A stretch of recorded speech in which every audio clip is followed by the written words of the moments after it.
I am Dark Riddler, y'all. Welcome to another copy of Copcast. I have here this time for this episode the author, writer, self-publisher of the book that I happen you have seen me read, that I've shown off, that I have a link of and all the description of, including this one. He is Indiana Atwood. Also, I happen to actually work with him. That's facts, real facts. This is Indiana Atwood. Sir, how are you doing? I'm doing good. Thank you for having me. I'm Yep, glad you that wanted to do it. of course. Uh, yeah, you mentioned that we work together. Some part of me is like, unfortunately, not because of you, that's because of where we work. But Lord, I definitely got coffee for that one. yeah, Hmm. you need it just to get through the day. Whew, yes, you do. Sir, please do tell us about yourself, please. Oh, okay, where to start? Well, uh, I guess I'm, in short, just me. I guess you could say that um, I'm a father of two kids. Um, just turned 30 here a few months back. Um, and I enjoy writing. I write a lot. I have a book. I have several that are finished and just an editing process. And so, yeah, this is a thing that I definitely enjoy, put a lot of time into, and I hope other people enjoy what I do too. So, Okay, let's talk about your Dark Lady book. What was the how can I say this? What was your driving force behind even starting that book? okay, driving force. Um, this is a story. Um, okay, so if we go back, essentially when I was in high school, I didn't really do much as far as writing. I really like sci-fi books. I would read a lot of sci-fi. Specifically, the books that I read the most were the Halo book series, like the video game. Um, I, for the longest time, I'd had every single one of those books. I'd read every single one. Um, there was like those apps that you could like take quizzes of whatever different subject. They're like the Halo universe, and I mean, I would always come number one in the top just because of how much I loved it, loved the lore, everything about it. But I didn't really do much as far as writing. Um, then after I graduated, went to college, and while I was there, just that was the real first time. Growing up in my house, I didn't really have access to computer, internet, or anything. So when I moved out, I suddenly became exposed to meme culture and everything like that. And that led me down the rabbit hole eventually to discovering My Little Pony. And I basically ended up becoming a brony and ended up going really hard into that. Became an admin of a chat group specifically for bronies. Um, and it was during that when I was in that whole kind of community and being active in it. I mean, I started my YouTube channel with that. Made a bunch of music videos, My Little Pony music videos. That did actually really well. I don't know if I've showed you the one that I have that has like 18 million views. Um, I it's actually have not seen that one. You brought it up, but I've never actually seen it. yeah. So I mean, like at least what I've been able to do, I got a lot of good positive reception for. And so like just the thing is when I was a part of that community is that it was a thing that really helped kind of spur a lot of the creativity that I had. When I was going through school, like I'd always make comic books, and I liked to draw. I guess that kind of started, when I was in middle school and purchased my first Shonen Jump um, magazine, and because that was around the time that Naruto first came out, and fell in love with that, and then was like, yeah, I want to make comic books, and doing all that kind of stuff. And, really after this point in college, like that really kind of that creative inspiration really hit me to the point to where just had a thought one day and I'm like, I have an idea for a story, for a fan fiction, and I'm going to write it. And I wrote this fan fiction that I was really passionate about. And it was in and of itself its own unique story with its own unique world that was set in the My Little Pony universe. And honestly, if I were to find it and I were to go back and read it, I'd probably cringe harder than anything I've ever cringed at before. But at the time, I remembered just how much I loved it and how I was always thinking about it and how I was writing it down. Because I didn't have access to a computer, I just literally wrote it down into a notebook until eventually I did have access to a computer, where then I typed it up, posted it, and a few people read it, and it was kind of this mixed reception of people who like either hated it or they loved it. Yeah. Some people were like, "This, I don't understand." There's one comment on there that was like, "I don't understand why this is so many, downvotes. This is one of the coolest stories I've ever read." And like that just kind of, made me go like, yeah, I like doing this. I liked having this stuff. And I always kind of doing the comic book thing in high school. Like I'd always come up with these just weird comics. There was a friend of mine who had something that he called Super Teens, and it was basically kind of a parody of superheroes, but it was like me and the rest of our friends as just these parody superheroes. And it was funny because like all the characters were like kind of like the detailed anime heads, and then like their bodies were like for the most part stick figures, like literally just a triangle with like arms with circles for hands, like not real, like low effort bodies, but like high effort faces. And like he stopped doing that, but then I picked that up because I'm like, I want to continue this, and I kind of made my own story and stuff with it and own lore. I'd come up with other stuff as well, like there's one that I called Captain White Bread, and it's literally about a slice of bread and him and other foods that are in their fridge are constantly fighting the forces of fungus. Um, just little dumb things like that. Um, That's actually not bad. It's actually impressive. so ultimately, kind of where the Dark Lady came from, and kind of like with a lot of ideas that I have, is usually I will do or say something stupid, and that will just kind of get me initially thinking. Um, and so what happened after kind of this whole thing being a brony and everything is I ended up moving to Minnesota. Um, and while I was there, uh, made a lot of friends, of all different kinds. Everything from people my age to adults with kids and stuff. Basically, I mean, there were people in our local church, and there was one lady who she was a single mom, and she had three kids, daughter who was 16, and then she had two younger ones who were in elementary school. And because she was gone all the time working, her two youngest kids started kind of doing poorly in school. And so one of the things that I offered doing is like, hey, I'm free during the time when they get home from school. I can come over. We'll sit out on your porch and stuff, and I will go over. I will help them with their homework. Yeah.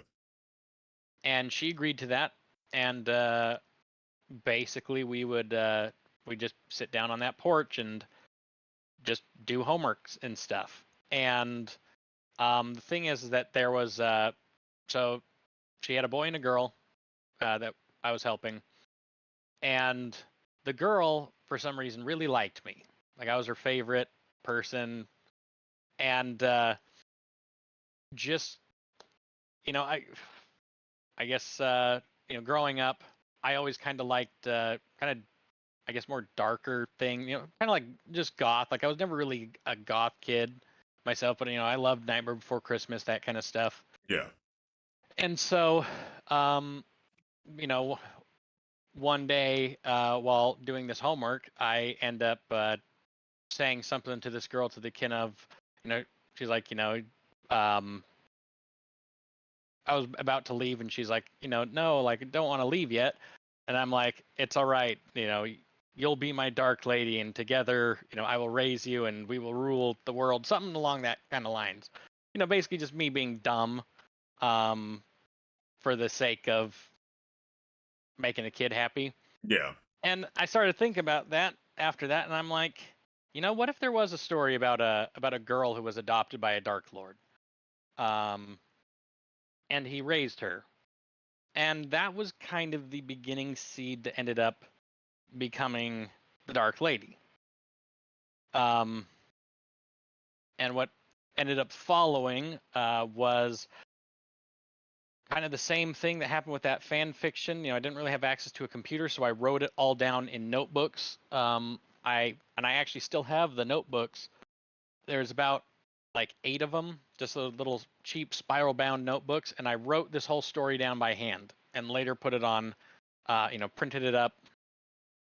And this story, poured my heart and soul into it. And this was the first incarnation of the Dark Lady. And it was about 135,000 words. So, it came out to about 450 pages. And, I did everything. Like I made a cover for it. That was, kind of really low quality and everything, but I thought it was the coolest thing in the world. Just because when you're doing something new and you've really poured your heart and soul into something, Yes. and you just like it's perfect. It's like your kid. It's like no matter what, it's perfect as it is. Yeah. And that was kind of like my feeling with it, and I was so proud of it. And I published it, and I'm like, okay, cool, I published it. Where do I go from there? And like my dad, he was very supportive of the book. In fact, when I gave him a copy to kind of read, he was kind of like in the like, I love you, son, but I don't know if I'm going to really be into it. I'm not really into fantasy or anything like that. And then he sat down and he just started reading it. And he read the first chapter, and he was like, son, this is really good. He was like, I normally don't like this kind of stuff, but you got my attention here just in this first chapter. And that's kind of where it started. And they were very my dad and stepmom were very supportive of it. Like they bought a bunch of copies and sold them or gave them away to friends and people that they knew. Yeah. And there was a lot of support early on for it. And I was really going into it until I had a friend who was like, yeah, dude, like I'm reading your book, and man, there's like some bad grammatical errors in here. And I'm like, what are you talking about? Because see, the thing is that I paid somebody to edit my book. Yeah. And I look at it and I go, it was probably a mistake for me to do that. But it was just ultimately, it was kind of bound in a mix of, kind of something I didn't want to do because I already done so much other stuff with the book. As well as just kind of like the lack of confidence in my ability to do it. And I'm not saying that I was even then like a really good writer, but the thing is that when I saw that, when I had that and I started looking at it, I mean, I almost immediately became embarrassed with the book. I was like, oh no, like there's definitely a lot of problems here. Despite the fact I'm getting all the positive feedback, I guess it was kind of like imposter syndrome coming in. Mm-hmm. And that just kind of made me, clam up with that. But then as time went on, stuff kind of started dying down. I started getting I'd get reviews on Amazon for it, and one of them essentially went over and kind of acknowledged the grammatical errors and stuff, but also ended up saying, but I like the book. I, think that it's really strong, and there's all these kinds of things. And ultimately, I kind of came to this decision of, I really do love the story, but you're right. There's all sorts of problems. And my initial plan was I'm just going to go through, I'm just going to edit it. I'm going to go through, I'm going to fix what's wrong with it, and I'm going to do that. And never really got around to it.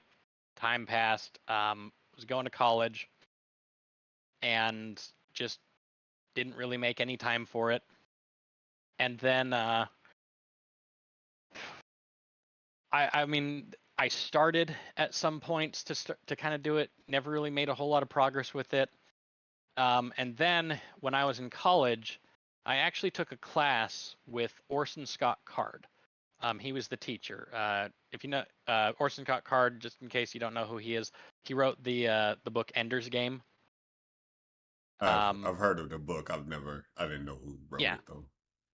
yeah. So he, for sci-fi, he was kind of he's kind of one of these big deals, at least as far as Ender's Game. Like I read it in high school and I loved it. And so being able to actually sit down and take a class with him, even though he's kind of a lot of controversial stuff because of things he said regarding the LGBT community. But it's also there's a lot of nuance to that. I mean, because I kind of have a personal relationship with him, so it's like I understand the nuance and I understand like why he did what he did. But that's neither here nor there because that's a whole nother conversation. Um, Yeah.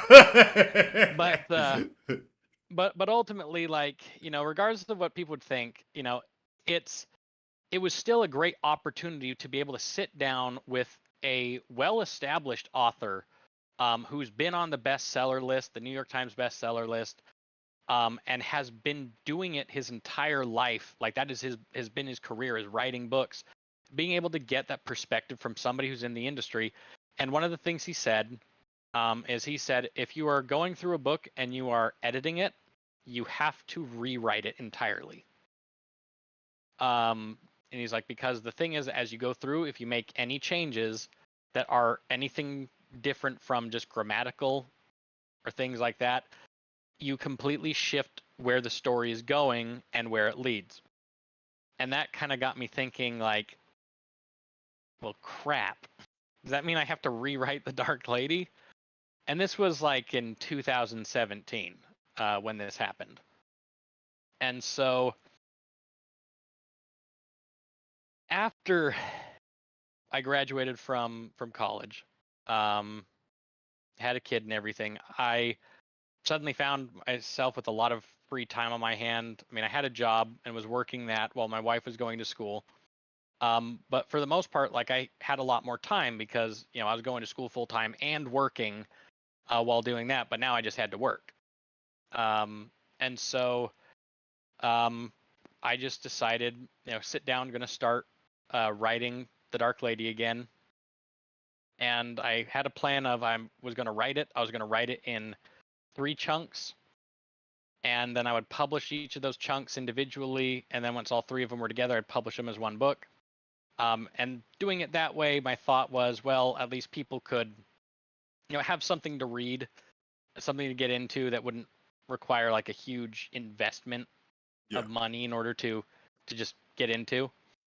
Um, I've since stopped doing that with the Dark Lady just because, um, really kind of how Amazon does a lot of their stuff, as well as just how complicated it ends up getting very quickly to split up something like that with various different things like copyright. Um, but long story short,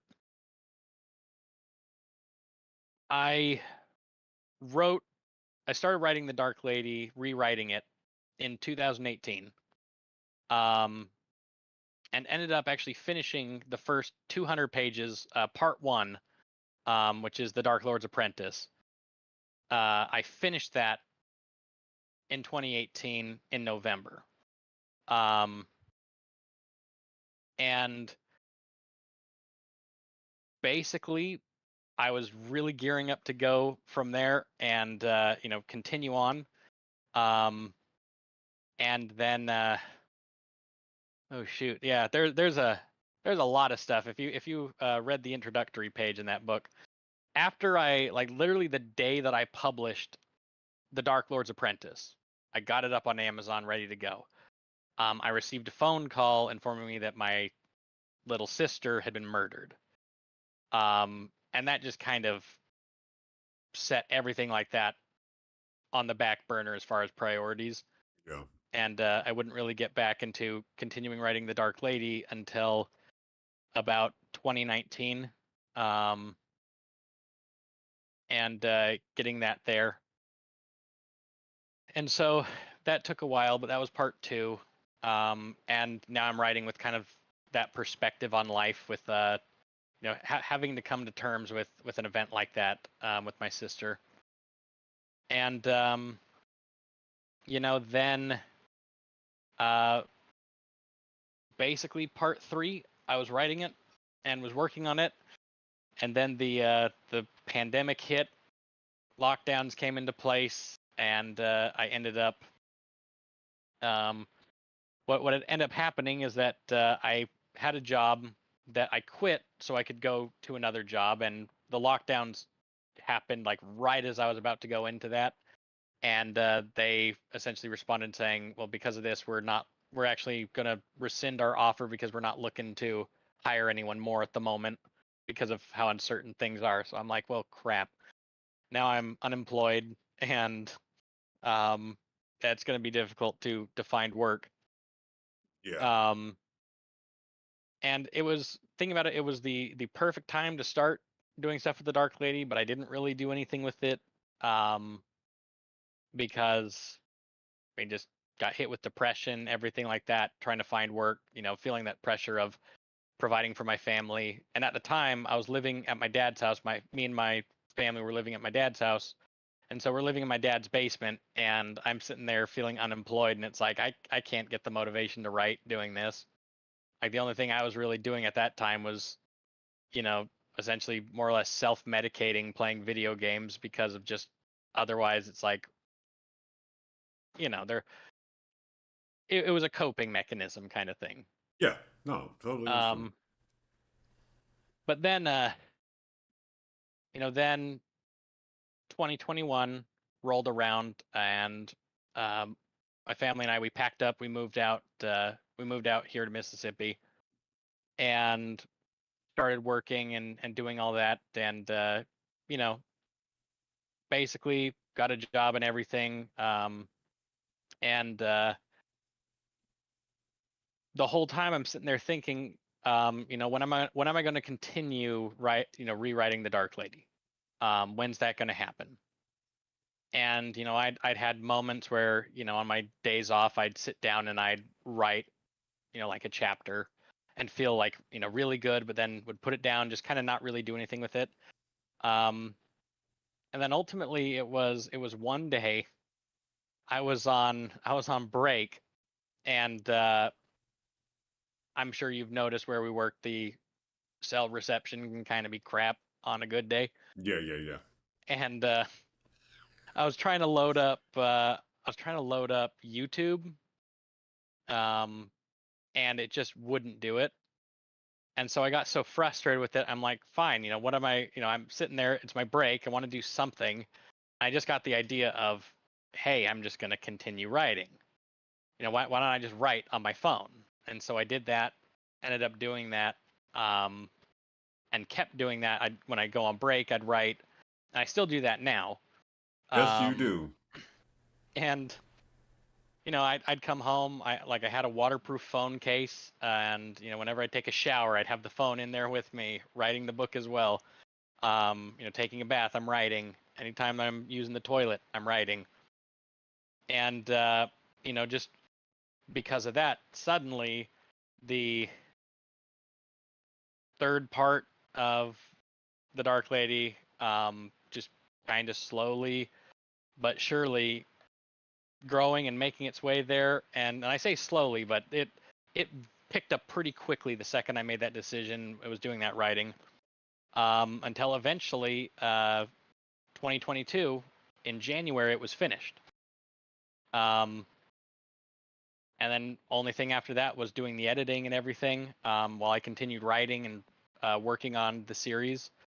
And then in February finally got everything done, um, and got the artwork for the book, and everything squared away and posted it, and that's what you got.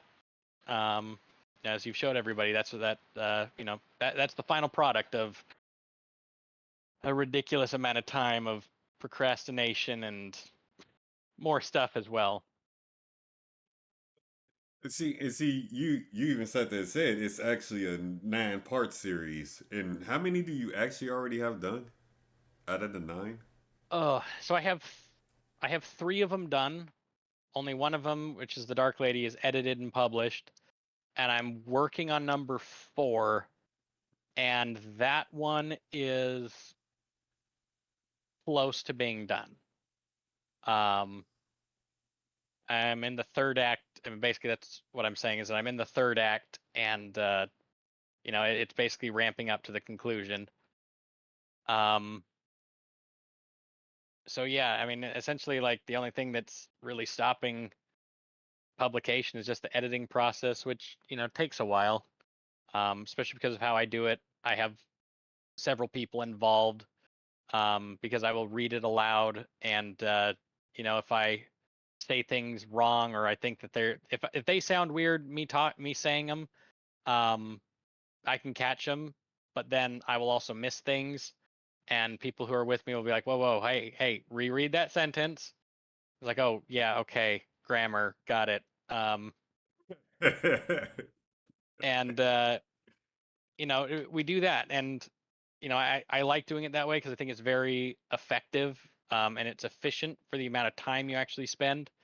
But yeah, it just takes a while, just because I have to have multiple people No, helping me I out. mean So that's fine. I mean, the way I see it's a good thing that you have multiple people wanting to help you. I mean, the first like 2 or 3 pages of your first book, I mean, you literally thank everybody for yeah, supporting you, even taking up 5 seconds to even read your book, man. I mean, there's not many people who even do that, right? And you do yeah. that. You know what I mean? Here's the thing regarding your book, why orcs? Why orcs? Yeah. Uh, I mean, I guess like what do you mean by like what do you What made mean by that you want particularly? to incorporate orcs into your story, into your fantasy story as a race? Well, I mean, I think the whole reason behind it, and really kind of the idea behind the Dark Lady was kind of this idea of taking the kind of the stereotypes of fantasy Hmm? and giving you a perspective that normally you don't see. We always are used to, here are the humans, they're the good guys, there's the evil Dark Lord that lives in the land over the mountains, and he's evil, and everyone over there is evil, and they're monsters and everything. And here's our hero who's gonna go and slay him, and and the thing is that there's like 1,000 different books that are written that way, and I was kind of like, well, what if it was the opposite? What if we had, we focused on the Dark Lord and what's going on there? And that's kind of like the whole thing, and ultimately, like the underlying theme of the book is that it's supposed to kind of be this subversion of your expectations. Because you're going in, you're thinking like orcs, and what all that brings to mind. Yeah. That in general, you're looking at it as, oh, they're kind of like they're monsters. They're violent, aggressive. And I mean that's it's not like they're any different in my book, but it's like there's a whole society and culture built around that. There's reasons why they're like that. And normally you're just told like, oh yeah, it's just because they're evil. But it's like, no, I think that going in and helping describe like why that is the way that they are, it one helps you like see them as more like they're more realistic, as well as they're more relatable. And I thought, why couldn't you have a character who was an orc? Why couldn't you have characters who were any of these other kind of monsters? And if anything, kind of what I wanted to do with the book and what I am kind of doing with it is, the idea that people that you might think are good can actually be bad and do really bad things, while people that you think are bad can actually be very good and do very good things. And really, if anything, the whole book is, I guess don't judge a book by its cover, is ultimately Yep. kind of what the main message is. Yeah. Um, You gotta understand, man. There's a lot of orc fans out there. Total Warhammer got a oh yeah, few races of them. Few races that people love. I know a couple people right now that like orcs. Like that's what I'm saying. It's to me what you did. You gave a place for people who are into this kind of stuff and gave them something that they could actually read based on based on the races that you put into your stories. Like because like you said, it's you pretty much flipped the whole scenario and tried to bring where, as you said, those who are good can be bad and those who are can be looked at as bad can be good. But then you putting the unorthodox out of the norm races into it too. And believe it or not, there's a lot of people who actually are into ghouls, goblins, orcs, stuff like that, monsters and stuff like that. yeah. I mean, like as I said, I'm kind of in that same vein too. Like I'd prefer to hear the story about the monsters than the heroes, or whatever you want to call them. It's part of that growing up and enjoying, just kind of being the closet goth, I guess. I describe myself. I was a goth without the eyeliner, or the goth girlfriend. That's so funny. So would you? Okay, so once you done with this nine book series, where where does Indiana go after that series? Okay. So I got a lot of plans, but I know exactly what I'm going to do when I'm done. There's a standalone book that I want to write. I'm kind of up in the air about one decision with it, and that's whether or not I want to actually submit it to a traditional publisher. The reason I haven't done that with The Dark Lady is ultimately kind of creative control and the fact that it's a big book. And especially for kind of a first time author, um, a lot of companies don't want to take a risk on a big book that they're going to have to spend a ton of money to print. They want something that's cheap, that's simple, that they can fill shelves. And also, like the idea of a big book, it's a very intimidating kind of thing for a lot of people. You see you see a thick book on the shelf, and it's almost like your brain goes back to school, and you imagine like a dictionary, and you're like, oh, that was boring, and it's something that you can't really see yourself reading, and it is almost kind of a scary type of thing. Um, but the thing is that smaller standalone books typically will do better in that sphere for someone who's a new author. If you're like a J.K. Rowling, I mean, Harry Potter fans, okay, maybe not as much anymore because they kind of have turned on her. But 5 years ago, if she came out with a Harry Potter sequel that was like 3,000 pages long, you still would have had lines outside of Barnes and Noble that stretched for miles to get a copy of that book. Um, but yeah, as far as a new author, like they want something that's more compact. Anyway, enough about the I guess the ins and outs of publishing. But what I want to do is I have a it's going to be a standalone book. It's going to be a relatively shorter story. Um, and it's also going to be one like so the Dark Lady, as you read it, it's while it's kind of more of on a darker spectrum, it's not what I'd really consider dark fantasy. And I consider dark fantasy stuff like Elden Ring, Dark Souls, like The Witcher, like that's dark fantasy. Um, and the Dark Lady isn't kind of like that because while you do have the monsters and everything, you have characters that are that are humorous and there's a lot of banter and there's kind of a lot of lighthearted humor that's in there. Um, and I guess people have always told me like if essentially if you like anime, you'll like the book because anybody who's ever really liked the book or has always told me like I like anime and it reminds me of anime. Um, but the book that I want to write after this series is not going to be like that at all. It's going to be the dark fantasy. Um, and it's I mean I don't know really how to describe it without going into a whole ton of details, which even if I did that, we'd be here much longer um, than probably you have time. But Man, say what you feeling. Justin, you got the flow, I mean, man. Say whatever you I want. mean, I guess the thing is with it is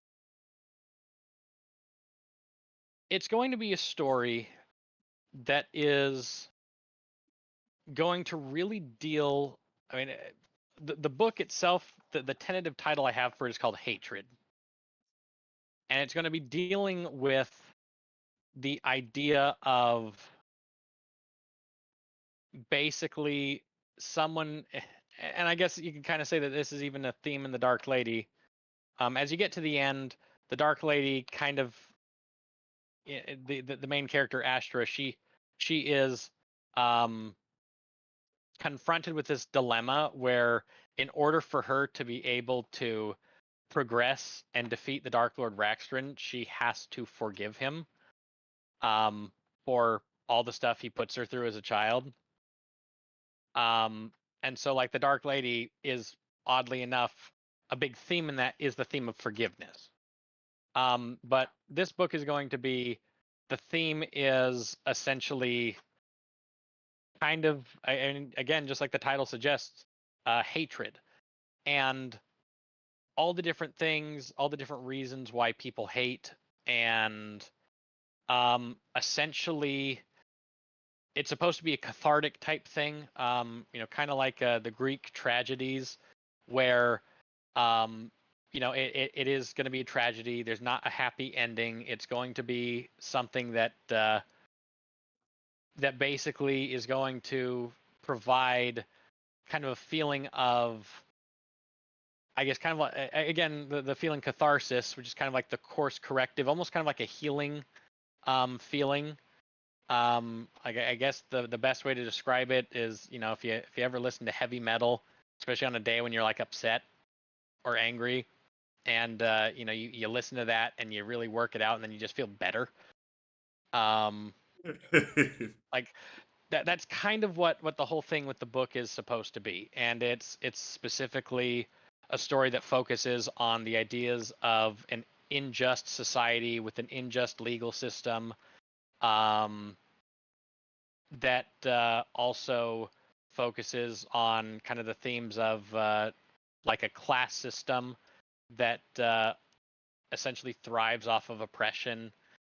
And so it's ultimately going to be a book that you'd look at and you'd be like, oh, like this isn't funny. Like this is sad, and this makes me frown. But hopefully, it's good in the way where it's like it'll be like, yeah, it's sad, but you can look at it and you can say it's good. Kind of like I don't know if you ever watched Game of Thrones. Yeah, Um, definitely. We don't talk about season 8 though. I haven't seen season 8. I only got up to season 5, and maybe that's for the best. Um, but I think the end of season 3, the Red Wedding. Yeah. and just how like abysmally depressing that is, but how good it is because of that. Like I think it's weird to say that. Like, yeah, it is like one of the most depressing pieces of media that you'll ever consume, but at the end you're like, that's still pretty good. And that's kind of the hope with this book, that I hope to do with it. So Okay, and you spoke on injustice system and things of that mhm. nature at the same time too. Would you say that let's see, how can I ask this? A lot of the events, even maybe even your own viewpoints, are being somewhat like have anything to do with the actual book itself. I mean, like anything that you write is going to be based off of your lived experiences. Um, like I'm able to write. I feel I'm able to write authentically about the ability, I guess the loss of somebody through an unexpected death, because of the events I went through with my sister being murdered. Um, I wish that never happened, but I have now a completely different perspective on um, an event like that I am able to authentically show. And so, I mean, essentially, like with kind of the idea of stuff that's going on with a book like that. I mean, a lot of it is going to be based off of kind of current events as we're experiencing now. Hopefully by the time I get writing that book, things will be better. But I mean, you just look at what's going on now, and I mean, people aren't doing too good. People are struggling, and well, I should say the average person is struggling. Um, there are plenty of people who are doing well. I'm not going to point any fingers or name names, but there are plenty of people who are doing well.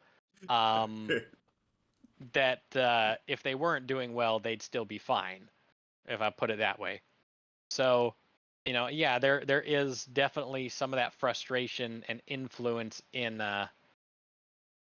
kind of this story, and that's kind of why like I've chosen, because I mean I have many different stories that I want to write, but the reason why I'm choosing this one to write after The Dark Lady is because of kind of these more contemporary things, and kind of the feelings I've had towards them, over the past few years, as stuff has kind of been slowly going down the toilet. I mean,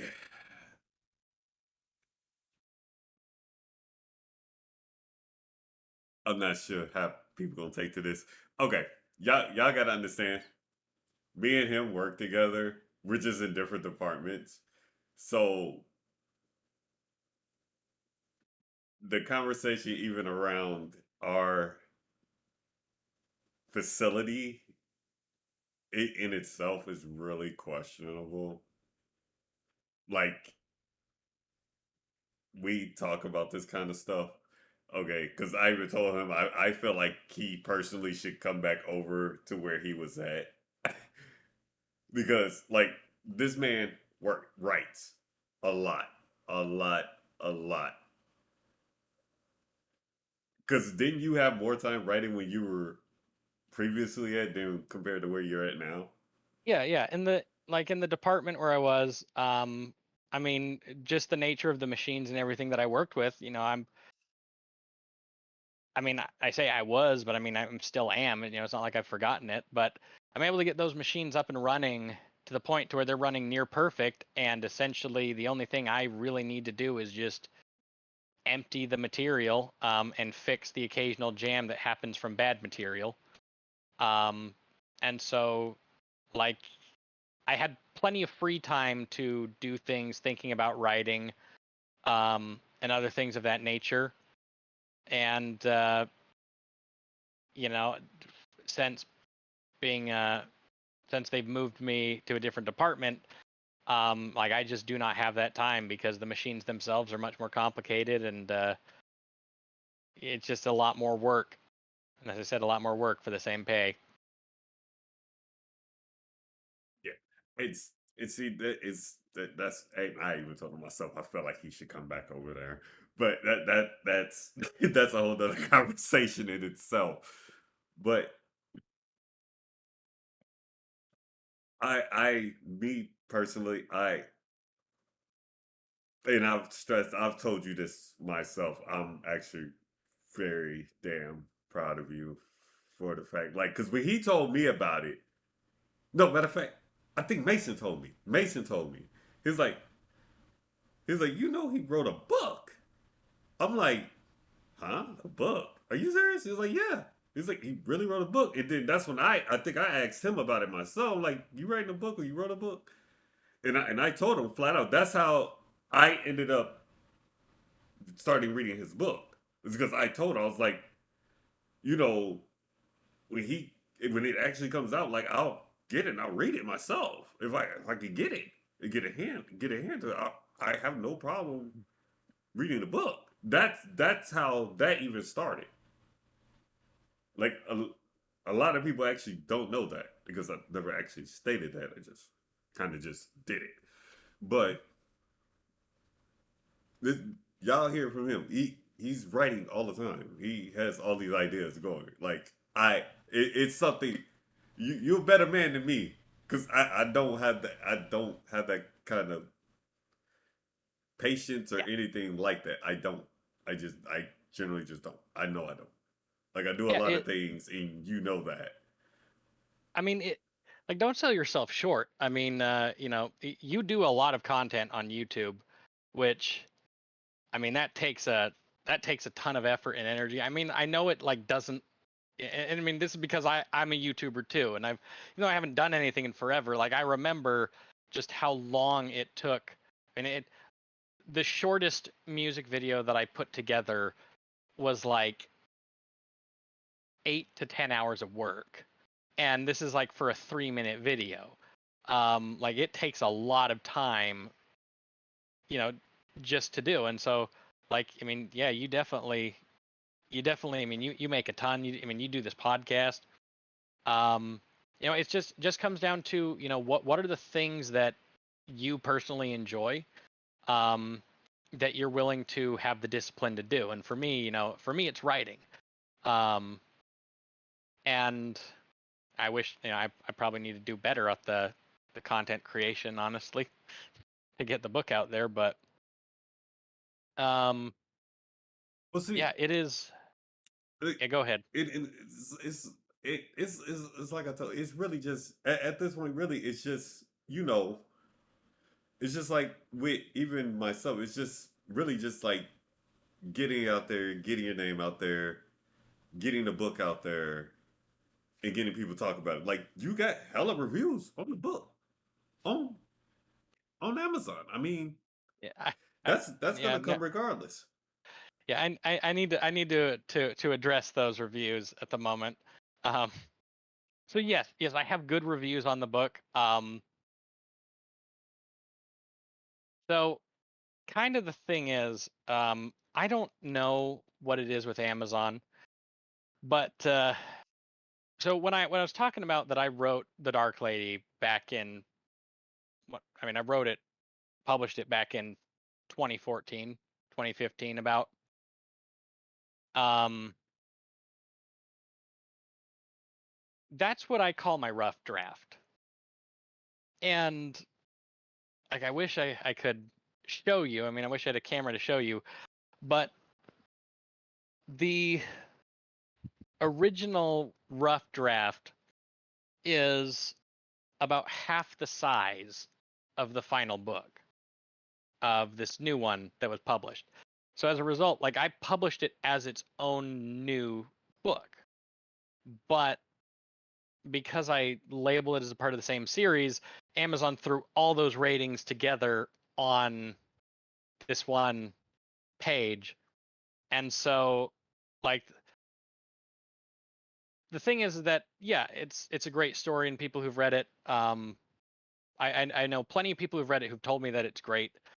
And just like the one pet peeve I have regarding this is that these reviews, I can't like I guess you could say this is a first. You have somebody who's saying that they're basically down talking their own reviews, but the like the whole thing is that they're just the reviews that are on there. Most of them are not the book that is being advertised.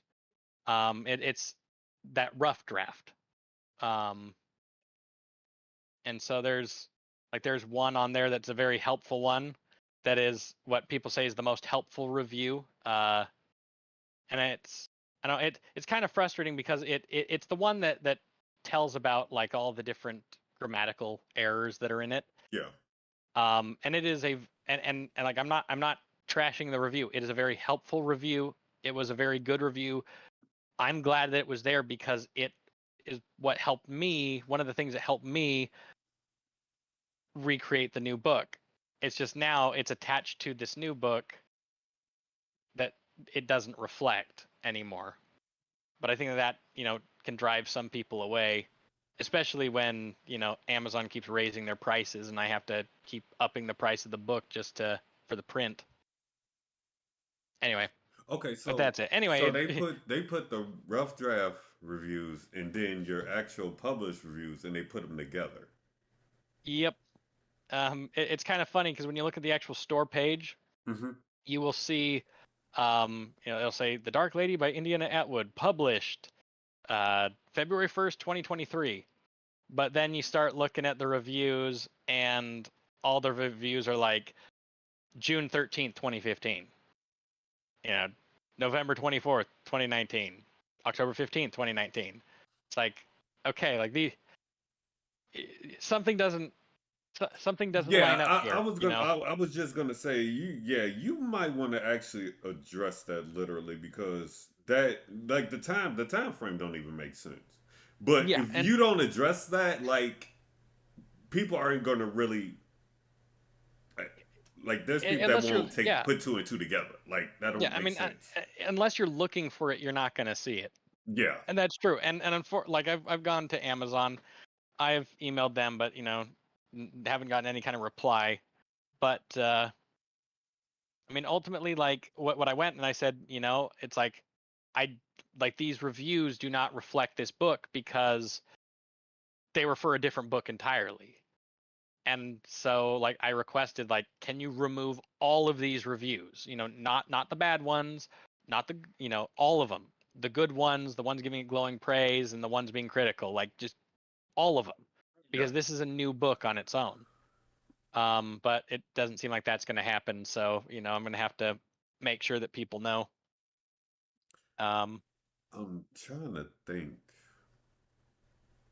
Yeah, because that's kind of can't can't you can't I'm thinking of not knowing anything really about how you put stuff on Amazon. Can't you like put in the description like a disclaimer regarding that? um I mean, I guess I could. I don't want to though, because that that wouldn't be the spot to really do it. Yeah. um and so, like, really just what I have to do is I have to, I have to just let people know. I have to tell people, and that's kind of one of the things where when I said that I need to be more consistent making content regarding the book and regarding the stuff I have. But it's kind of hard, especially when you're starting out. You don't really have really an audience following you. um and one thing that is especially for me, me doing the when I was doing my music videos and stuff on YouTube, the real driving force that made me want to sit and make these, dedicate basically entire work weeks to certain music videos, um, was the reaction that I was getting from people, and the comments. All the like, "Oh, this is so great," all the just any good positive comment that I had. And the thing is that with the content that I'd be making regarding this book, the thing that's going to help me really take off is feedback, and not necessarily feedback, but interaction, people asking questions and that kind of stuff, and that just hasn't happened yet. But the second once that starts happening, then it's gonna be so much easier to keep up with it, because it'll be, I don't know, it'll just be something that's engaging and interesting, and then I could share the story about all that stuff. I mean, I'm Yeah. going to share it anyway, but like, I want people to understand, like, this is, unfortunately, because of Amazon's system, what you're seeing, the actual book itself is not what the reviews are talking about. So, Okay. No, and I get that. I just, well, that's down to different people and everything else. Like I said, like if you, even if you look at the dates of the reviews in comparison to the actual published date, like they don't even make sense. Like I'm actually shocked no one's actually asked, like, why are those dates two different things to you directly? Like, that way you can go on and just get that out of the way. Like, here's your reason. There it is.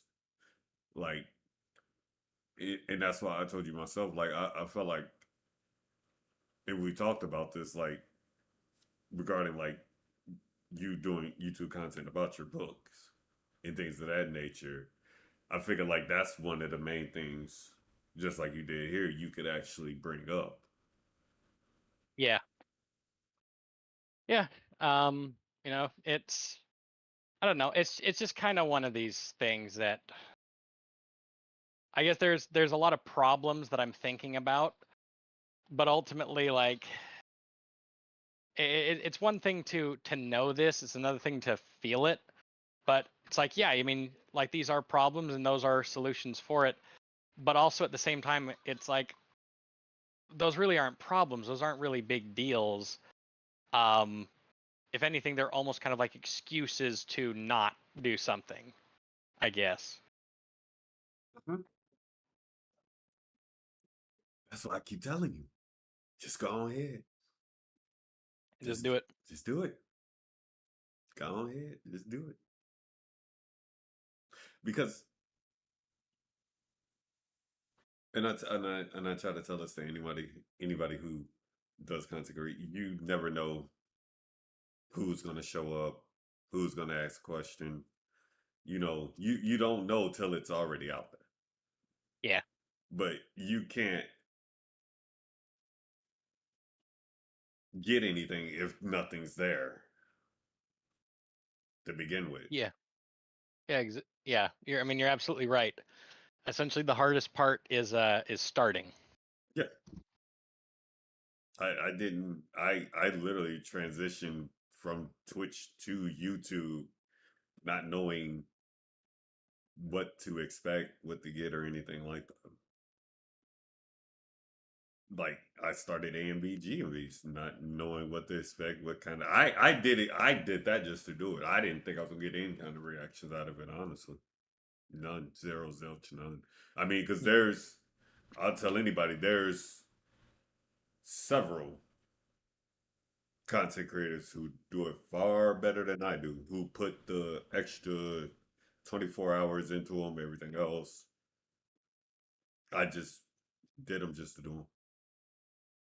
All my stuff really is just ideas I've had for months, years that I just wanted to be able to do without feeling like I'm being restricted by rules and everything else. I mean, I'm still bound by certain rules, but for the most part, I feel like I have more creative freedom and more, how can I say this? More ways to expand how I put my content out. Like, I Hmm. don't have to just live stream to do it. Yeah.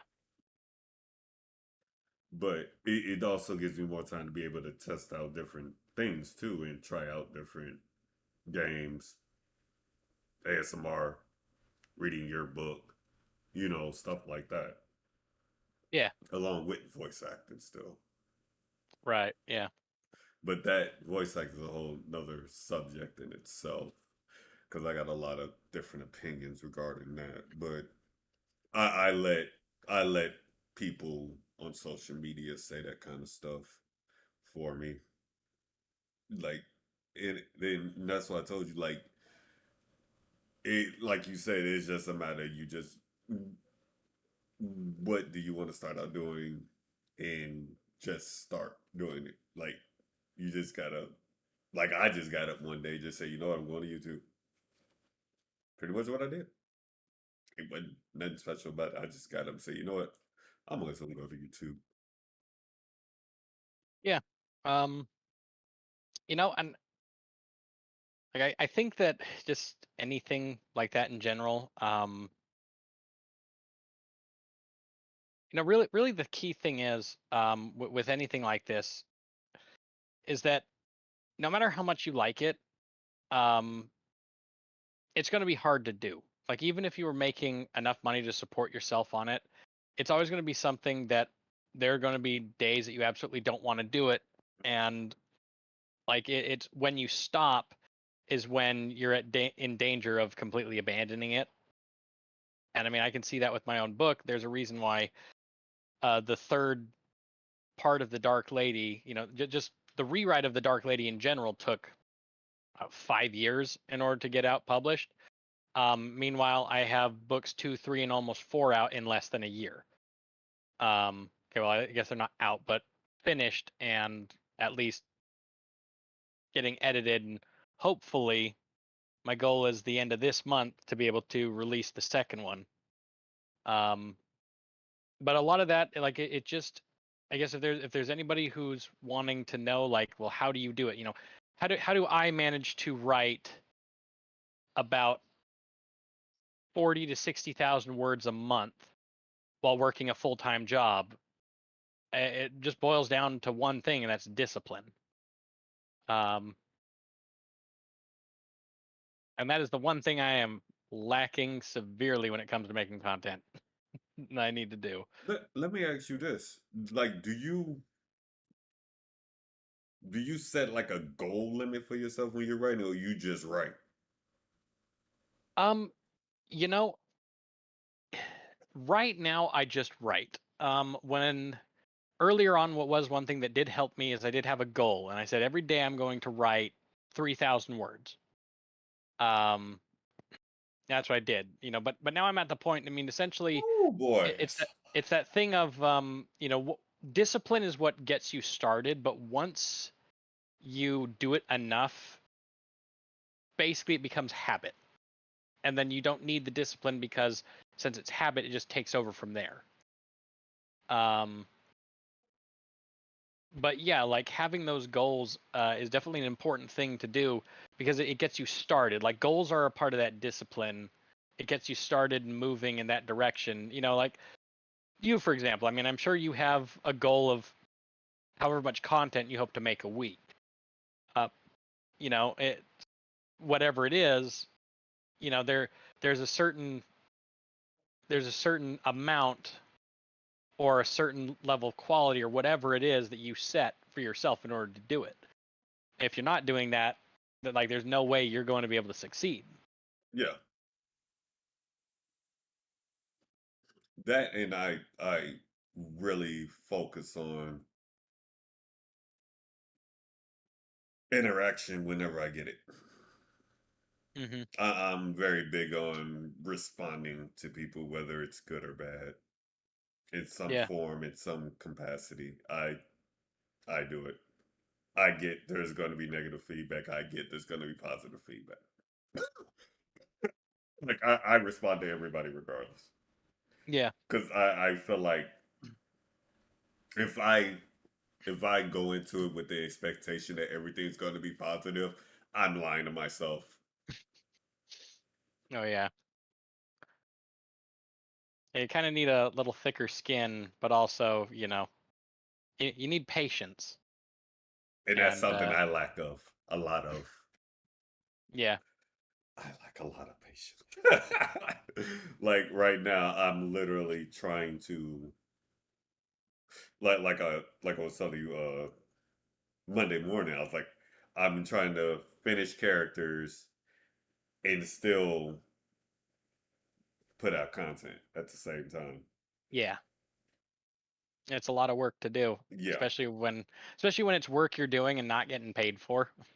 You know, yeah, um, and that's really where I think discipline really help works the most.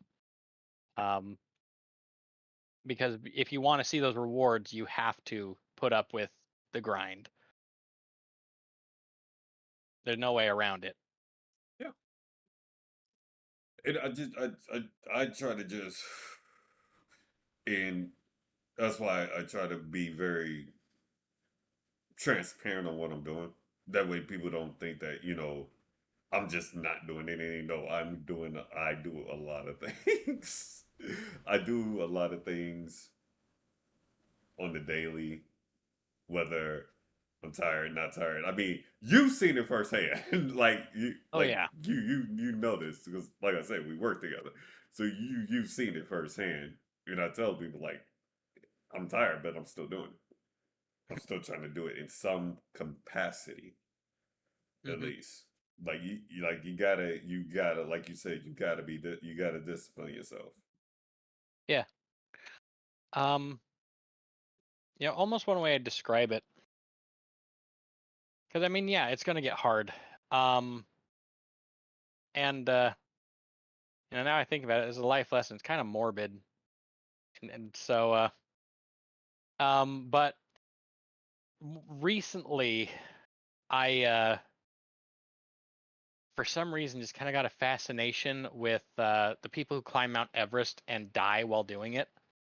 Um, like there are actually a good number of documented bodies that are atop Mount Everest, and the thing is that retrieving them is either so prohibitively expensive it never happens, or again, um, I guess it just never happens because you going up there to bring down a body is so dangerous. You are likely to die yourself, and so the bodies just stay up there to the point to where they literally become trail markers to let people know how close they are to the summit.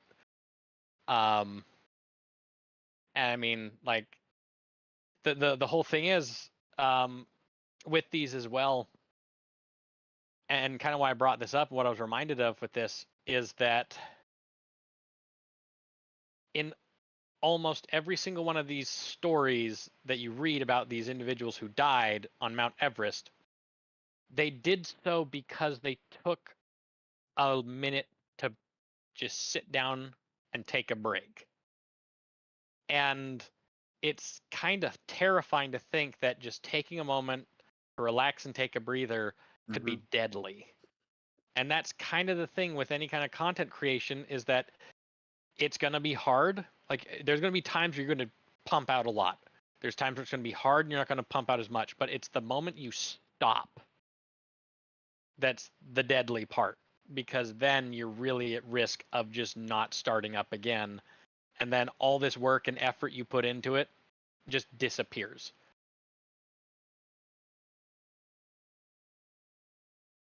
And that was actually my thing with being on Twitch. One of them, anyway, was the fact that I could only do it one way. So when you get burnt out from actual just streaming, it's like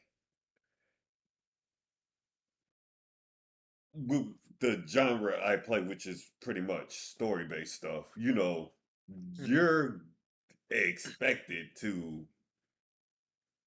keep it going because it's a story. Like no one's gonna wait between one day of streaming that content and then wait a whole week for another one.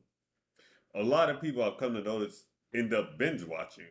So myself included. Like I'll go through a whole playlist. If you have it in order and everything else, I don't mind going through a whole playlist of somebody's content. Like I personally, I've expressed this. I personally prefer Yeah. playlists because, and I said this on my last couple conversation with Savage J. I said because I can put it on autoplay and I can sit there and just watch and not have to get up, click a new video, etc., etc. Even like, and it shows me effort, especially when you got it in order. When you got it in order, it's definitely like that means you took out the time to do it. That's cool. I'm all for that.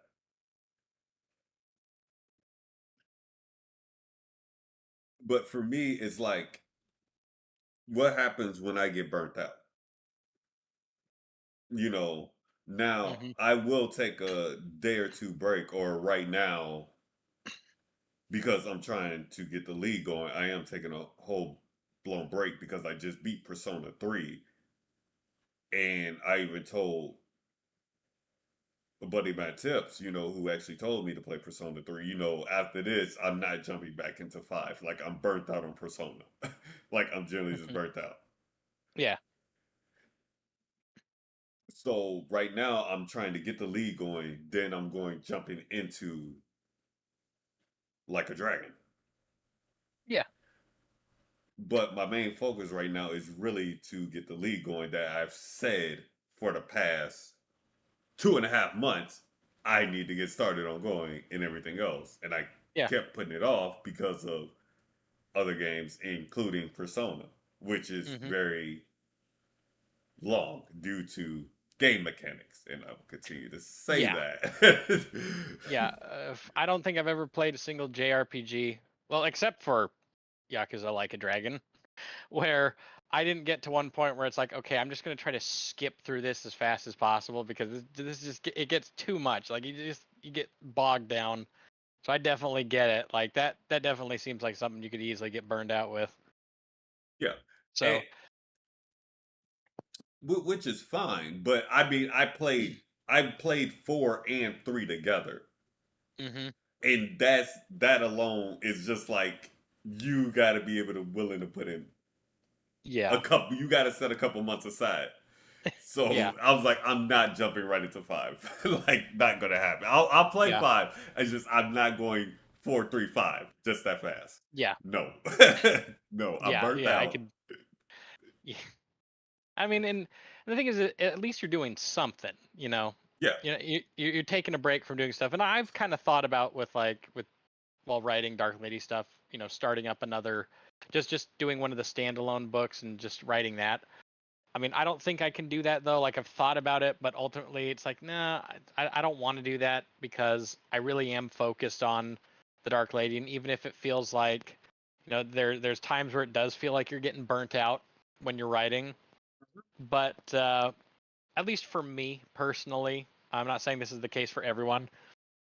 Um, I found it's more helpful for me when I just continue on with it. Just continue going. Because if I swap out different works, that is when I'm most likely to run into things like writer's block. And I think it's because when I swap out, I forget where I was going. Um, while I was writing and doing stuff, I'll forget where I was going. Then it's like, well, what was I trying to do here? What was I trying to say? What's going on? And I'm not really sure where to start up again. And it's just that kind of thing. Um, I mean, but also ultimately, like, streaming is and writing are two completely different kinds of content. And so absolutely, like taking a break. If you've never played Yakuza Like a Dragon, oh boy, you are in for something, man. Oh no, I Uh, played. I played the first one. the first Yakuza, Yeah, that was. I was yeah, still on Twitch then when I did that though. I wasn't on okay, YouTube yeah. yet.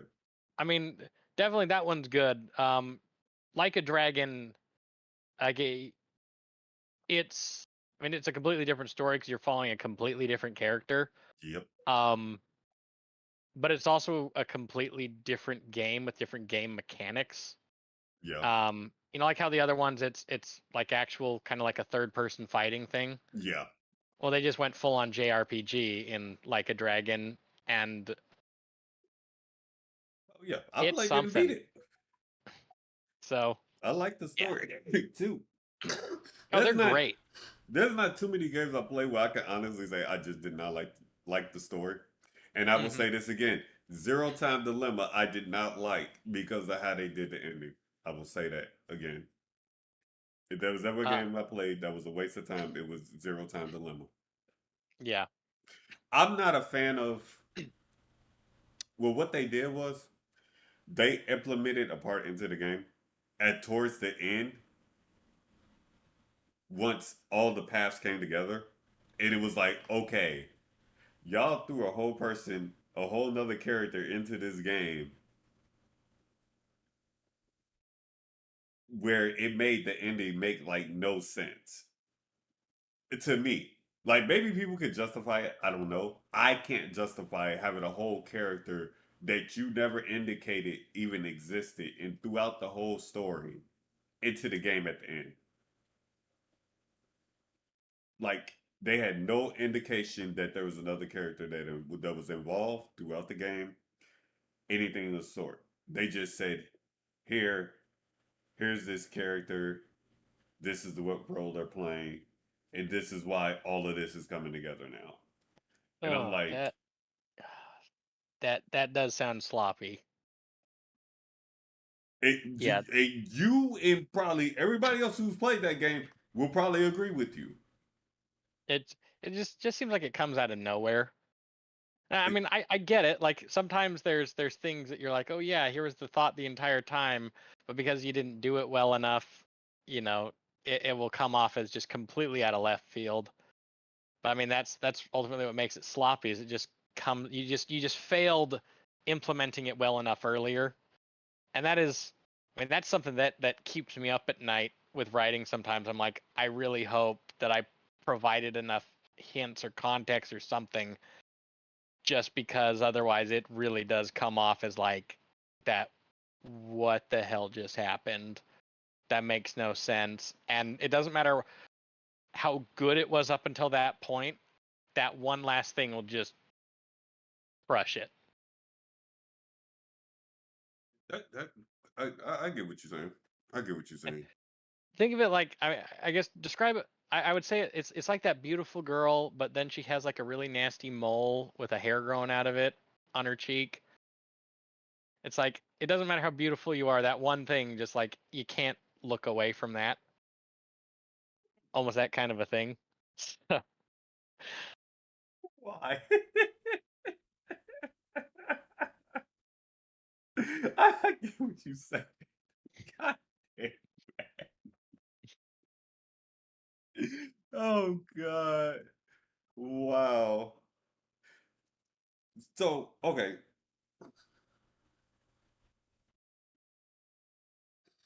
As Sarah,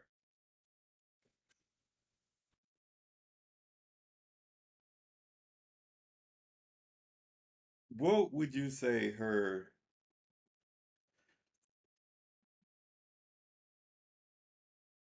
character development would be? Would you say she's really based on?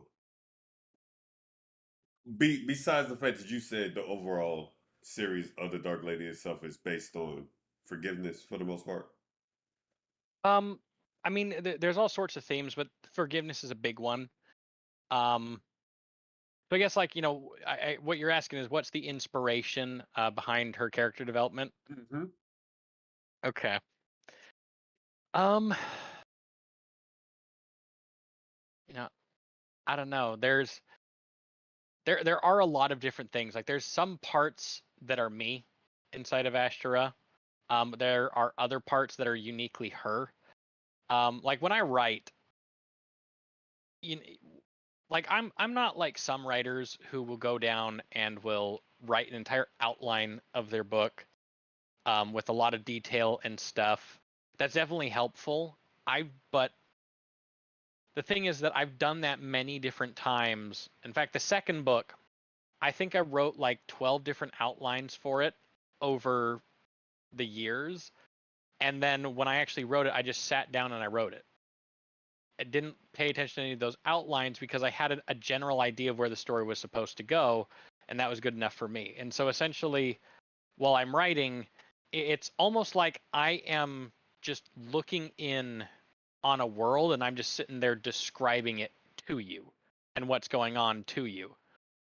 And so, like, in a way, but yeah, there are some things that, like, the Astra, her development goes on because I can relate to it, and so I can think like, yeah, that's definitely, you could see me in that. But there are also plenty of things that are just uniquely her, and I think a part of that, and ultimately, this was one thing that I was taught by Orson Scott Card, um, and just really any other professional author that I've met, and it's really what separates a amateur writer from a pro is their ability to understand perspective and to master perspective and understand that when you're writing, even though you can see everything else that's going on, you know what everyone else is thinking or doing, you have to understand how that person whose perspective you're writing from is seeing things, is feeling things, and is acting.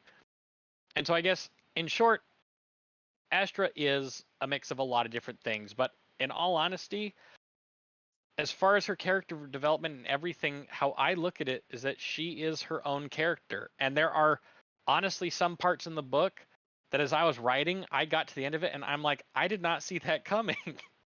Like, I'm the author, but I get to the end and I'm like, I did not see that coming. Wow, that just came out of, like, not like in a sloppy way, like we were saying, but as like a surprising, satisfying kind of twist. It's like I was not expecting that, because again, to me, in a lot of ways, she is her own. She's an actual person Yeah. in many ways, shapes, and forms. Um, in fact, when I was in college, I was supposed to do an assignment where I was supposed to interview people, and I couldn't find enough people to interview for this assignment. So I just pretended that Astra was there and I was asking her the questions. And apparently it came off authentic enough that I got a good grade. I thought, yeah, this person's legit. Like, they couldn't tell that I was just making up a character. It was a character I made up. Um, What was your major in college? English. So English is my major. I have a bachelor's in English. You really went all in. Yeah, yeah. All starting from a cringy My Little Pony fanfic. Why is it cringy? Oh my gosh. Okay, so when I wrote it, the main character in that fan fiction is an analog for myself. Um, like, literally is me in the fan fiction. Like author put himself in the fan fiction, and other characters in it were the different friends that I had that were admins in this brony chat group that we had. Mhm. Um, and part of making the story good, which I mean, I'll still admit makes the story.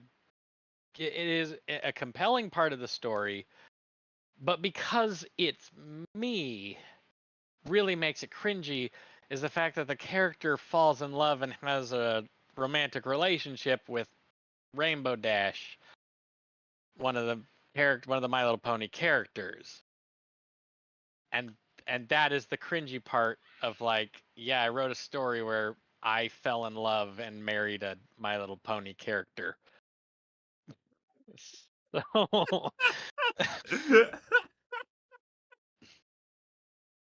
yeah, there's no joke there. That is literally what it is.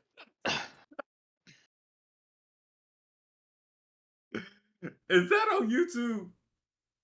No, no. I don't know if I even want to show you where it is.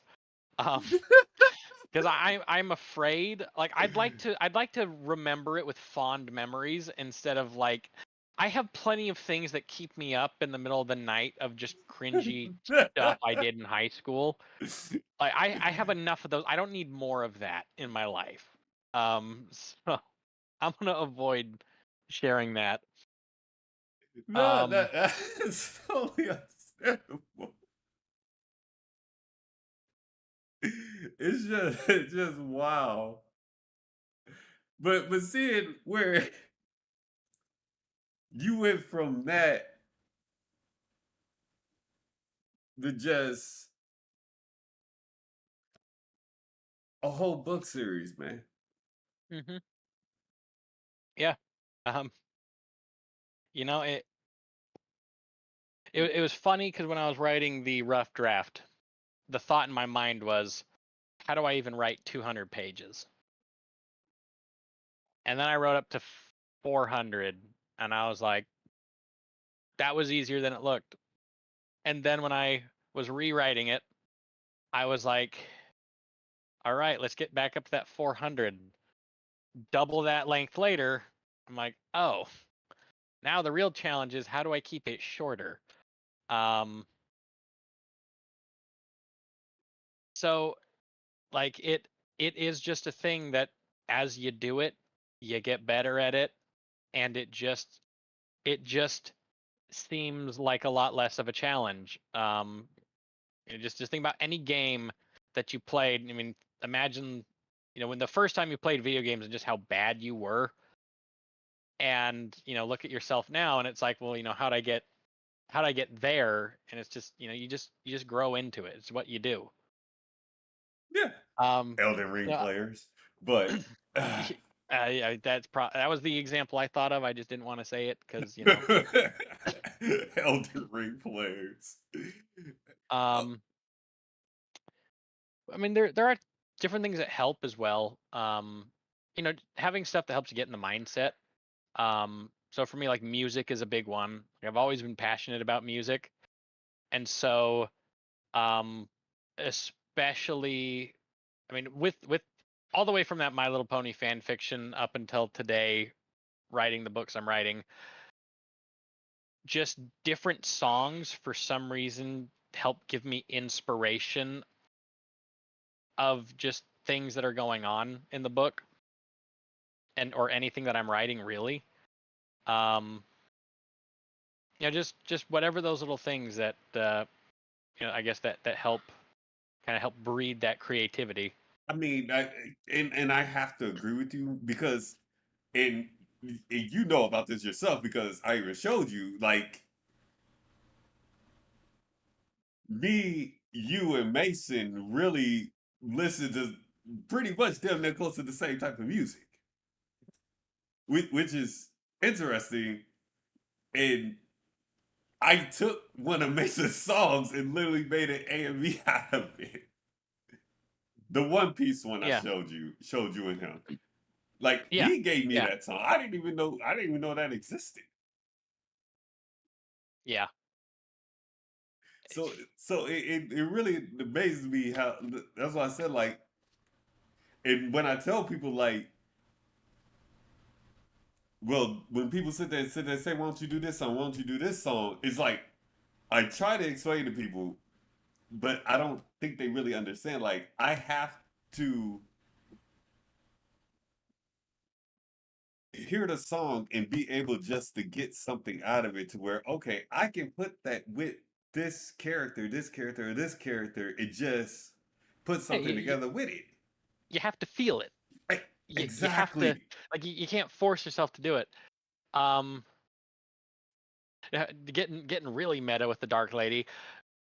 Honestly, none of this would have we wouldn't be sitting here today talking about this had it not been for the song "Right In" by Skrillex, because it was that song that got me when I first decided, okay, I'm gonna watch this My Little Pony show for shits and giggles.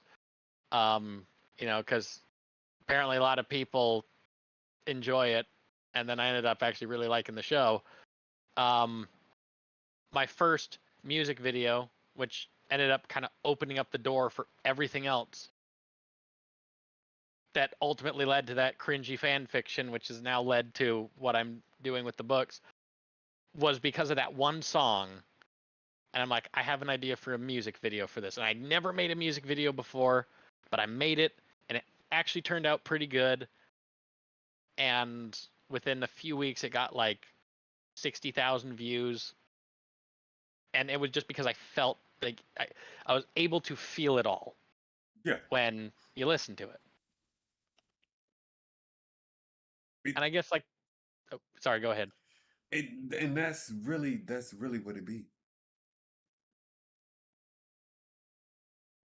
That's but and to be fair, I am, like I said, I'm taking a break from doing that kind of stuff. But Hmm. it's like you said, that one song just drove you to expand your horizon. Yeah. Um, it is like it's I don't know. Music has just always kind of been one of those things for me. Like especially like I don't know what it was. Like just growing up, my dad, um, he's the one who really got me into music. Um, because it's definitely something that was passionate for him. His favorite band is AC/DC, so he raised us up on a lot of that, and you know, listened to Motley Crue and stuff, and just kind of ended up becoming a teenager, starting to listen to groups like AFI and My Chemical Romance. Again, closet goth. Um, I guess they're more emo. Either way, same thing, really. South Park had a whole episode on it. Um, and then just kind of growing and just bringing that all in. And like even one of the things that I enjoy doing is that I will end up making these playlists. Like on Spotify, I'll have playlists where I'm like, I imagine specifically like, I have a whole playlist that's dedicated to if the Dark Lady were ever to become a big enough, popular enough book that it started bleeding through to other mediums. Um, right away, what I'd want to do with it, and I want to make it an anime, make it a manga, make it an anime, and then so this playlist is basically just a bunch of songs that I envision the opening to the Dark Lady anime, potentially being different ones. Um, I also had a like for some reason I went through when I published the first one and decided, I went through like all of Korn's discography and was like, this is the song for book one and this is the one for book two. Just they don't even have to necessarily even make thematic sense with it. It's just like it's the feeling that you get. Yeah. Um, so yeah, Man, I could imagine you. I'm saying this with you, like directing it. I could see, I could literally see your book being a manga. Like, no joke. I If you think found the right artist willing to do it. I would love to do it. It's just that is expensive, and that is it's a lot of time. I would love to do it. Um, Like that would just I really do think it would translate well. As I've said, plenty of people have told me like they're like, yeah, I like anime, and as I read your book, I kind of get that feeling like that it's like that. And so, I mean, I've basically just flat out said afterwards, like, if you like anime, you'll probably like this book. So,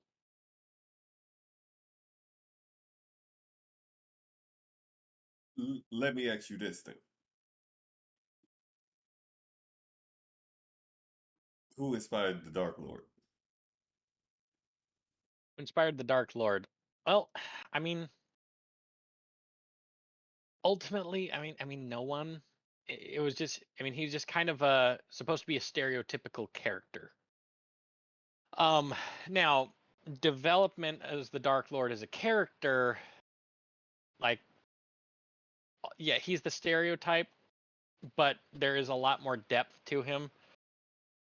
Man, I, there's so many things I wish I could just talk about with my book series that I just can't because of spoilers that exist in the very first book. Yeah. Oh Like I no, have, that's totally understandable. like I have to be very vague because again, they only apply to the first book. And then once you get past that, then suddenly there's a whole lot more that I could talk about. Um Otherwise I have to be very vague, which is kind of frustrating because it's like, I want to talk about the second book, and it's like I can't do that unless you finish the first book because of reasons that will make themselves clear once you get to the end of it. Um but yeah, it's like, the Dark Lord's character, he basically transitions to his own thing, and you see that, and I know the whole backstory behind it. Um, that's why, the ninth book in the series is supposed to be a prequel, which will focus on the Dark Lord and will hopefully give you the answers of basically what you see in the first book. Um, You already got it already strategized out. yeah, like I have a again, I have a I don't have an outline, but I have a general idea and a pretty good idea of where stuff goes. Hmm. There are some moments in it that have a bit more, they're more fleshed out, but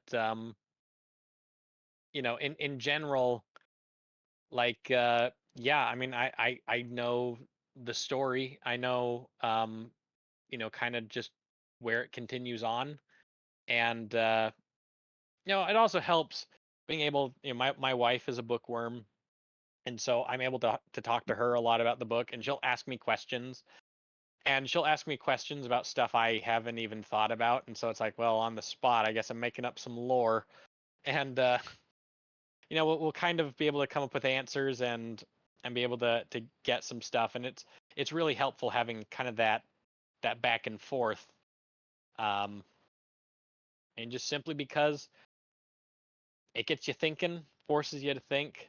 But yeah, that's essentially kind of where this stuff is more fleshed out. Yeah. It's because I've told my wife, like, here's the plan for this book, and she says, oh, okay, then what about this character? What happens with them? And it's like, okay, well, let me brainstorm that a bit, and then eventually I'll have like these very detailed kind of ideas that are involved, and then just kind of the story around it is going to be a bit more vague, but as I write it, it'll become more concrete as I kind of see where it's going. Um, Kind of it. I mean, I'm sorry when it's like, when you're asking these questions, what were the inspiration of these characters, and I'm like, I No, don't really it's have. totally understandable. Okay, so here's my question. Okay, your first book is how many pages? Um, so you mean like the rough draft or the actual first book? The actual book you published. It ended up being. Yeah, the actual first book goes into 717 pages. You Um, doubled that the second book, right? Damn near. no, the second book's about the same size. Um, yeah, the rough draft that I wrote of the Dark Lady is half of the size of the rewrite of the Dark Lady, the one that was published this year. But the second book is about the same size as the first one. Okay, so here's a question. So publisher wise, are you gonna publish second, third, fourth all at the same time, or are you just gonna do piece by piece and just separate them? Because you're already on the fourth book. Yeah, yeah, I'm going to publish them just kind of as they get finished. After book two is done being edited, like I already have the idea for the cover and can put that together. I mean, I think the hardest part about the cover with has the hard work has already been done. simply because with the first book, um, like I had an idea for what I want to do with the cover, and I've had that idea for a long time, and I just went, you know what? It just looks it looks kind of cheap. I could do better, and that's ultimately what kind of came up with the one that I chose for it, which I'm actually very, very satisfied with. Mhm. And so because of that, like the hard work's already done. Now I just need to translate that for each of the upcoming books. So basically, once the book's done, I'll be able to make that cover fairly quickly, and then it will just basically be up. It really it just is a matter of formatting, making the cover, and then it'll be up. Like I don't think that I could finish editing it and then try to work on two other books editing and then do that all at once. And I mean, it. I guess you could do kind of like I guess that would be kind of like binge watching on Netflix to do something like that. Um, but I think knowing how long it's taken to do stuff, it'll be a true feat if I'm able to edit and publish the third book within this year at the rate that I've been going with the other stuff. Um, so essentially, it is. I'm going to get to the end of the Dark Lady series, and it is going to be it's going to be kind of interesting because I'll be writing something completely different from the Dark Lady, and I might end up having to still edit two or three books, um, just from that. So, like, I want to make sure that they're getting out as quickly as they can when they come out. So, Yeah. No, that makes a lot of sense. Would you actually? Let me see. Because I know you say you try to keep them like as short as possible. And to be honest, like to me, and I'm not a big book reader. This is a novel to me. Like this even with you saying it's like 700 books, this is a novel to me. I'm not like, but I'm not a big book reader either. So mhm. that that's big. Would you actually?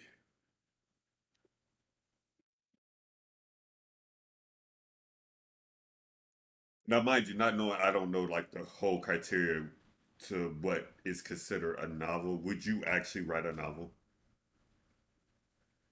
I mean, like the Dark Lady is a novel. Novel has to do with the length of a book. So like a novel, I think officially clocks in at about 60,000 words or more. Oh, I didn't know that. Yeah. But if it's shorter than that, it's a novella. So it's roughly about 200 pages. 200 pages or more, it's a novel. Otherwise, it's a novella. So Oh, okay. See, I did not know that. I thought it was like more either page or chapters within set book. I didn't know it was down to how many words you put in. Because like you say you do like 3,000, 4,000 words, and that to me is just a lot, a whole lot. mhm. Like I I know I could not just well I'm not well I couldn't see myself doing it. I me personally I just could not see myself doing it. Oh yeah, I can write some things, but yeah. yeah. It ultimately boils down to what you have done. Once you do it, it's like, oh yeah, well, I understand how that is and how that was, and it's just kind of like that feeling, if you've ever and just anything that you do that's hard. I guess we'll do Elden Ring again. When you first have that fight with the tree sentinel, Yeah. and then when you later later on, you run into a fight with two tree sentinels, and by that time you're like, lol. Oh, Just I actually beat the tree sentinel, but to yeah, be fair, I had to mimic. yeah, but it's just the point of like the first time it seemed like this impossible task, and then once you did it and you eventually got there and everything else you made it up to there, like oh yeah, the tree sentinel, yeah, I can handle this, no problem. Like no big deal. And that's kind of what it is. Like yeah, a thousand pages, 3,000 pages, like that is sorry, not 1,000 pages, 1,000 words, 3,000 words, like that is a lot to the average person, just because average person doesn't really write a whole lot.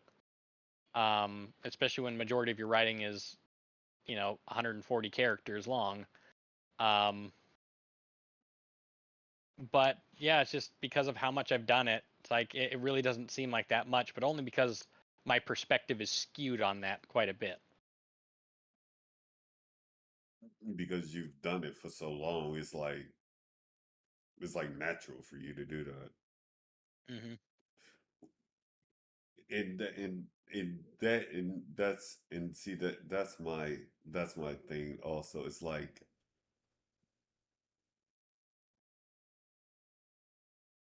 and like I told you myself, I you're doing 9 fucking books, man. That just blows my mind. First of all, that just blows my mind. And it just one me personally, this is me personally. There's not many people that can say I work with an actual author. Like that still I will tell anybody that will get me to the end of time. Like I actually work with an actual author who actually published a whole book. And it's like right there on Amazon, just chilling. Like, and I personally really want to see how far you take this series and your work, because Hmm. it just amazes me, because you're always writing, you're doing what needs to be done, you have help even with editing, and there you have people literally rooting for you. Like that's just freaking bloody awesome to me, to no ends. And like I hope it may turn into a game, a D&D, uh manga, anime, a cartoon, even comic,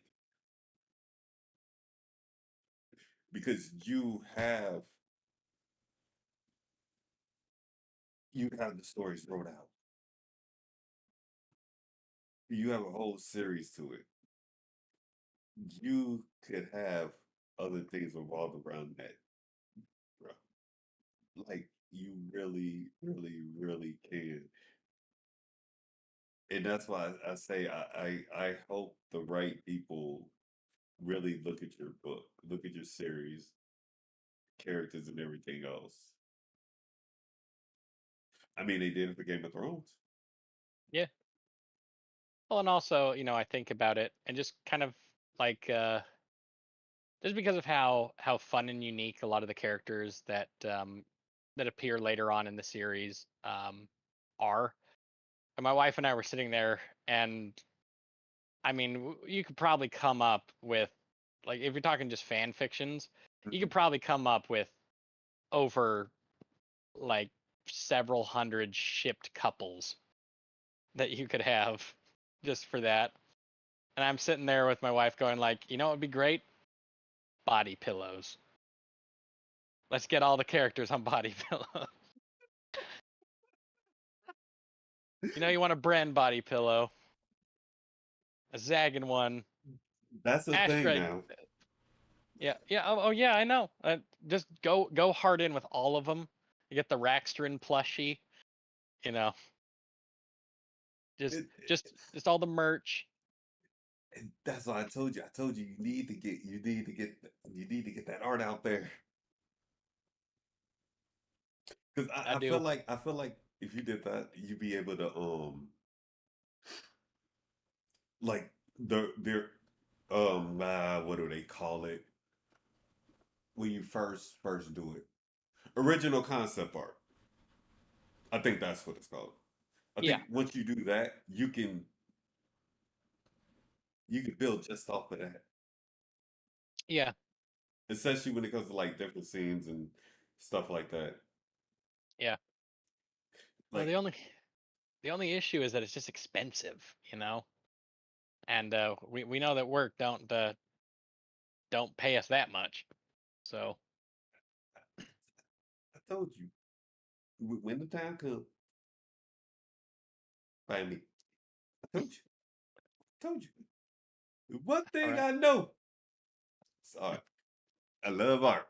I love me some motherfucking. I love art, man. I'm telling you, I all love right. art, man. I got, whew, boy. Hey, I encourage anybody who reads my books. Um, you know, just because of how I am with any other kind of media, like I encourage anybody who reads my books to, if it inspires them to make something, to do it. Um, you know, another thing that's great about being independent is that I don't have to, basically I get to choose who does what with my works. That's in my control.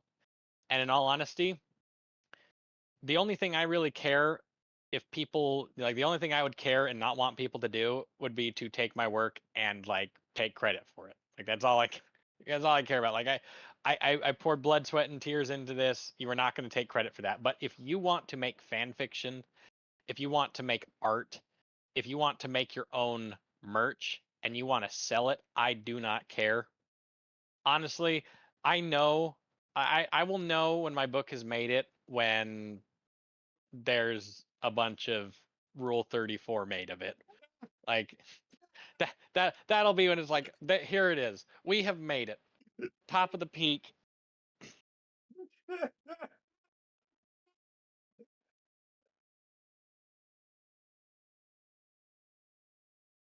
you know. He really said Rule 34. You know, I'd be sitting there, you know, I know I'll be sitting there at a convention and someone will be like, "Here, I got this, you know, I got this art piece. I'll look at it and be like, y'all need Jesus, but I will have known that I've made it."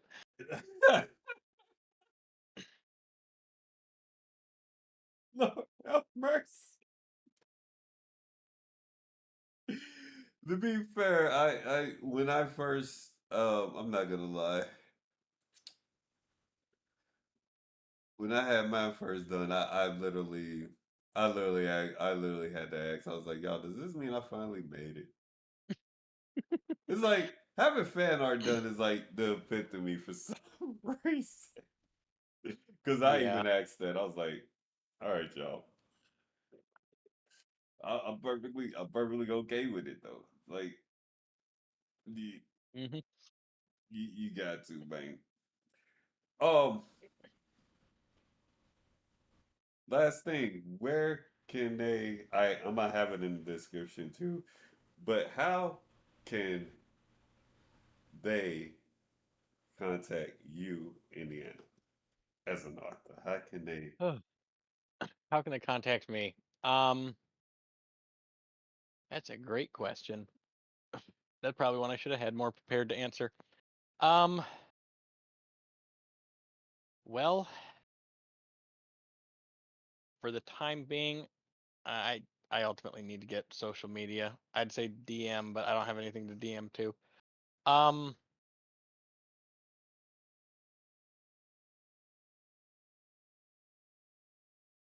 crap. Yeah, I really feel. I mean, the only thing I have is my book page, and I have, you know, YouTube, and that's about it. Um, Actually, now that I think about it, I need to actually put. I need to put your YouTube link in the description. I actually don't have that in there. I have your book link yeah, in there. I don't have your YouTube link. yeah. I just really thought about that. I knew when I did that description I forgot something. I'm shocked that nobody bring that up. Because they probably don't think you have a YouTube. That's fine. I think I've said it though a couple of times that you do have a YouTube. But in regards to the book, which also, by the way, y'all, America and everywhere else, we have been talking, having conversations about him doing his book content actually on YouTube. Also, for the record, we have that topic has come up on numerous occasions. I will say that Okay. it's more so a matter of what you want to do with it. Yeah. Okay. So I actually do have a way people can get in contact with me. Um, so I do have a Gmail that you can contact. It is iaatwood author at gmail.com. IAArthur@gmail.com. iaatwood author at gmail.com.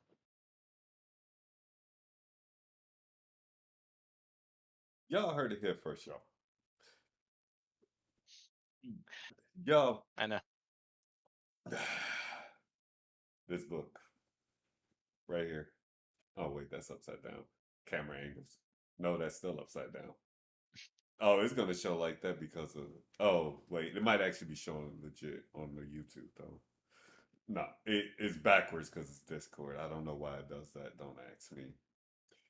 Y'all, this is this man's book. The one I was doing ASMR readings. He's the author of this book, literally, and he's got four done, and it's of a 9-part series. Then afterwards, he has a whole another one-offish that he brought up that he's gonna bring out, y'all. Be sure to check out this man book. Dead serious. The link is in the description. I'm gonna put his YouTube in the description too. Yep. On Amazon, just look up The Dark Lady by Indiana Atwood.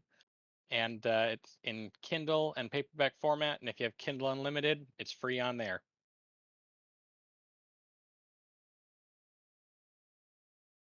A lot of people use Kindle too. I was actually shocked to know about that.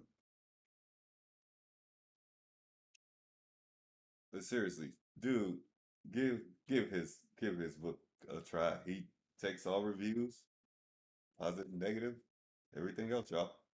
Like he's an independent author, independent self-publisher, writes and everything else.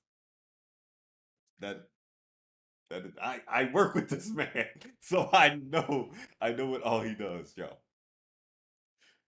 But we are gonna end it right here. Indiana, I'm grateful, man, because you did not have to do this.